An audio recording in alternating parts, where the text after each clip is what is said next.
Amarwara seat पर उपचुनाव होना है, जिसके लिए बीजेपी ने बिसात बिछाना भी शुरू कर दिया है। पार्टी ने सोमवार को अमरवाड़ा के लिए अपने स्टार प्रचारकों की सूची भी जारी कर दी है, जिसमें पार्टी के केंद्रीय मंत्री, दूसरे राज्यों के सीएम, प्रदेश के सभी केंद्रीय मंत्री, साथ ही प्रदेश के अन्य दिग्गजों को शामिल किया गया है। और ऐसे में चलिए ये भी जान लेते हैं कि कौन कौन पहुंचेगा अमरवाड़ा। ग्राफिक्स के जरिए एक बार आपको फिर समझा देते हैं कि स्टार प्रचारकों की लिस्ट में कौन शामिल रहने वाला। ये दिग्गज रहेंगे स्टार प्रचारक। देख लीजिए, अमरवाड़ा विधानसभा पर उपचुनाव होना है और कौन कौन है स्टार प्रचारक। हेमंता बिस्वा शर्मा, सीएम विष्णुदेव साय, छत्तीसगढ़ के मुख्यमंत्री देवेंद्र फडणवीस है, डॉक्टर मोहन यादव मध्य प्रदेश के मुख्यमंत्री भी, अर्जुन मुंडा है और स्मृति ईरानी का नाम भी इसमें शामिल किया गया। ये है स्टार प्रचारक। और भी वीडी शर्मा, शिवराज सिंह चौहान, ज्योतिरादित्य सिंधिया, वीरेंद्र खटीक, दुर्गा दास उइके, सावित्री ठाकुर, यानी सभी केंद्रीय मंत्री और सभी सांसद स्टार प्रचारक की लिस्ट में शामिल किए गए और प्रचार प्रसार करते हुए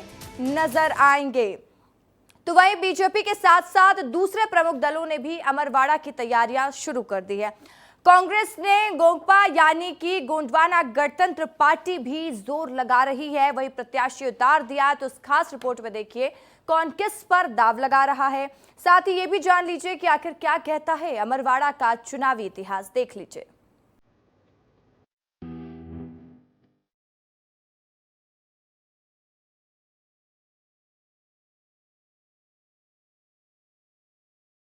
भाजपा ने अमरवाड़ा सीट से कांग्रेस से आए कमलेश प्रताप शाह को प्रत्याशी बनाया है, जबकि गोंडवाना गणतंत्र पार्टी की ओर से देवरावेन भलावी को उम्मीदवार बनाया गया है। कांग्रेस यहां अभी तक चेहरा फाइनल नहीं कर पाई है।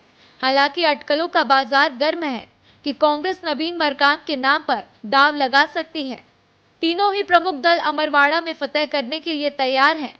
ऐसे में चलिए जरा देखते हैं कि अमरवाड़ा का चुनावी इतिहास क्या रहा। 9 बार कांग्रेस ने लहराया परचम, 2 बार बीजेपी ने खिलाया कमल, 1 बार गोंडवाना गणतंत्र पार्टी भी चुनाव जीती। अमरवाड़ा सीट से वैसे तो हमेशा से ही कांग्रेस का दबदबा रहा है। कांग्रेस के बैनर से कमलेश शाह ने 3 बार यहां से चुनाव जीता है, लेकिन लोकसभा 2024 के चुनाव में वे बीजेपी में शामिल हो गए थे। भाजपा ने उन्हें उपचुनाव में उम्मीदवार बनाने का वादा किया था। पार्टी ने उन्हें उम्मीदवार भी बनाया है। शाह का अमरवाड़ा सीट पर अच्छा प्रभाव है। तो वहीं दूसरी तरफ नकुलनाथ के छिंदवाड़ा से लोकसभा चुनाव हारने के बाद कांग्रेस के कार्यकर्ता मायूस हैं और इसका फायदा भी पार्टी को मिल सकता है। भाजपा के कई नेता अमरवाड़ा जीतने की रणनीति बना रहे हैं, उसके तहत काम भी किया जा रहा है। ऐसे में पार्टी को उम्मीद है कि शाह चुनाव जीतकर इस सीट पर कमल खिलाएंगे। ब्यूरो रिपोर्ट, विस्तार न्यूज। भाजपा ने अमरवाड़ा सीट से कांग्रेस से आए कमलेश प्रताप शाह को प्रत्याशी बनाया, जबकि गोंडवाना गणतंत्र पार्टी की ओर से देवरावेन भलावी को उम्मीदवार बनाया गया। कांग्रेस यहां अभी तक अपना चेहरा फाइनल नहीं कर पाई है। हालांकि अटकलों का बाजार गर्म है। कांग्रेस नवीन मरकाम के नाम पर दाव लगा सकती है। ऐसे में अमरवाड़ा का चुनावी रण त्रिकोणीय होता दिखाई पड़ रहा है।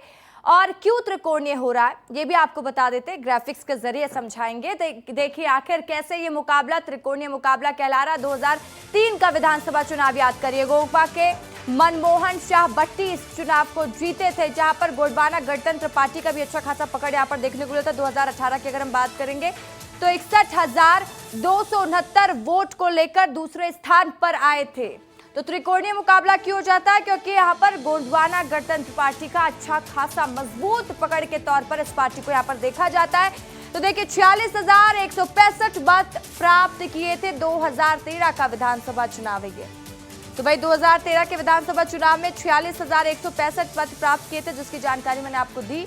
तो वही 2023 का विधानसभा चुनाव भी देख लीजिए, जहां देवीराम भलावी ने 18,231 वोट लेकर भाजपा को नुकसान पहुंचाया था।